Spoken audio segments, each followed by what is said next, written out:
cable. For those kids lucky enough to partake in such luxuries in the 90s and beyond, there was one particular channel we couldn't get enough of, Nickelodeon. With its wild, live-action shows and fun intro segments, who could ask for more? Among all these great perks was one shining beacon that lit up millions of children's lives, NickToons. Nickelodeon has had some of the best, most forward-thinking cartoons of any network. Their innovation has paved the way for animation being widely accepted by both children and adults, and creating lasting memories. So with that in mind, let's take a look at some of the splattiest, craziest, most outrageous true classic cartoons Nickelodeon has given us over the years. Let's... Well, you could play it if you wanted to go. Well, you could play it anywhere you wanted. What's that sound? Hey everybody, Stickley here with Nick in the Afternoon, where you pick... That show's been off the air for like years.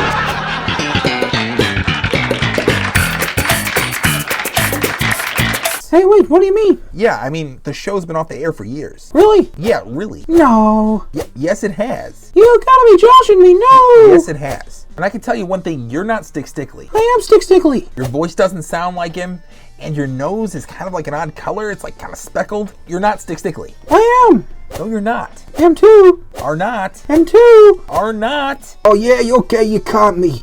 I'm actually not Stickley, I'm actually Vic Stickley. Stickley's cousin. I just always really wanted to have my own show, you know what I mean? No, I totally get what you're saying, but we're on YouTube, and there's copyright laws and things like that.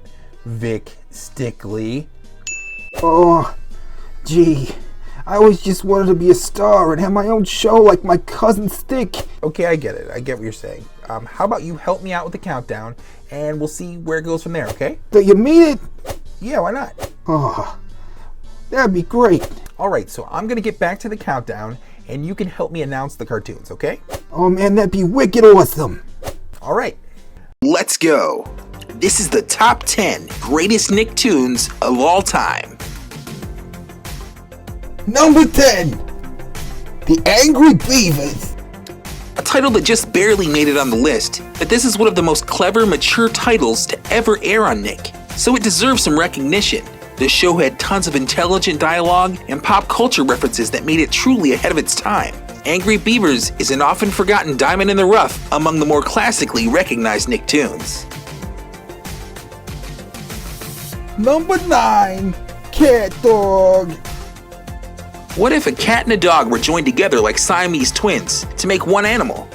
That sounds like an interesting premise for a television show, right? Well, it wasn't, at least not for me anyhow. I do, however, see that it has its own fair share of devoted fans, so personal opinions aside, it was a passable cartoon. There were a few very good episodes on the show that actually placed it on the number 9 position on the list, surpassing the Angry Beavers, one of which being when Cat Dog ran into their parents. This episode tugs at your heartstrings, and it's worth a watch for sure. Personal opinions aside, Cat Dog was an okay addition to the Nicktoons library, but was unfortunately one of the more forgettable. Number 8, Hey Arnold. In terms of drama in the world of cartoons, Hey Arnold takes the cake. Hey Arnold basically emulates real life. The way things happen in this show is beyond real and relatable. Arnold was just a regular kid, living life in a world that was just an exaggerated version of our own. It got very real sometimes, but Hey Arnold didn't try to make us upset or sad, it just tried to help us get older in a more realistic way. This series wasn't just all depression and complaining and bad thoughts, it had a great amount of humor too, especially later on as the seasons progressed. So as far as grounded cartoons go, Hey Arnold is the prime example of this. Number 7, Kablam.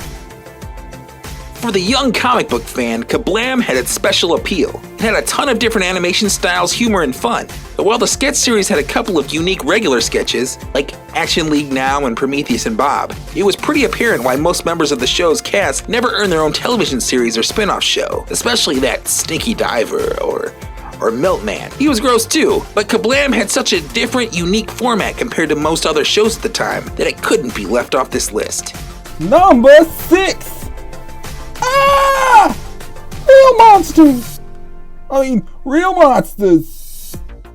Watching this show today, you can see how Ah Real Monsters was fun and provided a few enjoyable hours of entertainment in the 90s. I remember being a pretty big fan of the show when I was younger. The show was basically about a ton of weird, very simplistic looking monsters living underneath the landfill on Staten Island. They would reveal themselves only to scare the bejesus out of people. Not because they were bad or anything like that, but for educational purposes. The show had a semi-unique art style and a dark feel at times, and carried with it some funny moments. But watching several episodes in a row will start to grate on your nerves. Number 5, Doug. Doug was a show that centered around Doug Funny, who goes through various typical life events while going to school in a town called Bluffington. Doug provides narration for each episode as he writes about the events that take place in his journal. The show, being from the perspective of the main character, also includes many imaginary sequences, most notably when Doug is a secret agent or the memorable Quail Man. This series addresses numerous topics, including trying to fit in as a kid in a new town, bullying, making friends, and trying to woo a crush, in this case Patty Mayonnaise, whose voice was very hard to deal with. Doug was a great show. Number 4, Ren and Stimpy. Okay, so Ren and Stimpy is one of my favorites. Whether it be its gross out humor or retro-infused crazy art style, I was just completely bewildered by this show. And honestly, it was very hard not to put it at the number 1 spot. But I understand that there are a lot of people who didn't much care for the show. The show focused on the misadventures of Stimson the cat and Ren the dog as they go about their daily lives, encountering various memorable and hilarious side characters along the way. The show pushed the limits of what was typically shown in kids' cartoons, and would have been at home on something more along the lines of Adult Swim. But regardless, it was shown in the afternoon to children, and love it or hate it, it is a Nicktoon classic. Number 3, my buddy and pal of mine, Rocco and his modern life. Rocco's Modern Life is often considered one of the most memorable Nicktoons. Overall, it was pure silly fun. Although each episode had a plotline, things in the world of Rocco's Modern Life were nonsensical. The show followed the daily happenings of Rocco the Wallaby and his dog Spunky as they wound up in crazy situations with pals Heifer the Cow and Filbert the Turtle. The show had copious amounts of adult humor that was written such a way that children just didn't get it, and it had also been considered by many to be a pioneer of more adult animated programs. The show is actually slated for a 1-hour television special on Nick sometime in 2017. It's just a great show. That's why, with all its zany, wacky, clever charm, Rocco's Modern Life is at number 3. Number 2, Tommy Pickles and the Rugrats.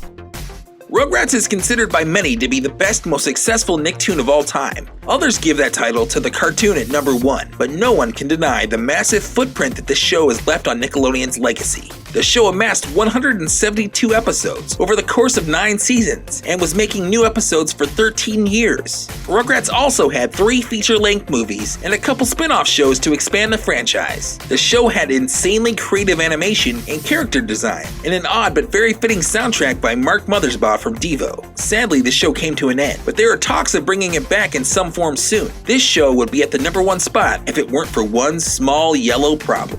And finally, the moment we've all been waiting for, number 1, SpongeBob SquarePants! SpongeBob SquarePants, simply put, is not only the most successful Nicktoon Nickelodeon has ever aired, but is also the most successful franchise it's had overall. And it isn't without good reason. Although the show has declined over the years, no one can deny how hilarious and well written the show was when it first launched onto the scene. The characters are memorable, the animation is great, and the voice acting is top notch. Not to mention the incredible songs that have come from the show, it is truly a great show. And with a new movie on the way sometime in the future, and the fact that it seems to be on every time you turn on the TV, it isn't showing any signs of slowing down anytime soon. That is why SpongeBob is at number 1. So that is my top 10 list of Nicktoons. What did you think of my selections? Do you agree? I am sure many of you will feel like I should have added great shows like Invader Zim and The Fairly Odd Parents, but you have to understand that those shows were a bit beyond my time. Although I've watched both of those shows, they just don't press that nostalgia button for me the same way that the 90s shows do. But don't hesitate to let me know what you would have done differently in the comment section below. I really want to thank you for taking the time to check out my video, and I also want to thank my special little guest, Mr. Vic Stickley, who did a wonderful job. I truly hope you enjoyed the video. If you aren't currently subscribed to my channel, please show me some love and smash that subscribe button, and maybe even give this video a like. I really would appreciate it. Anyhow, I will see you guys soon, and as always, this is GeekDad, over and out.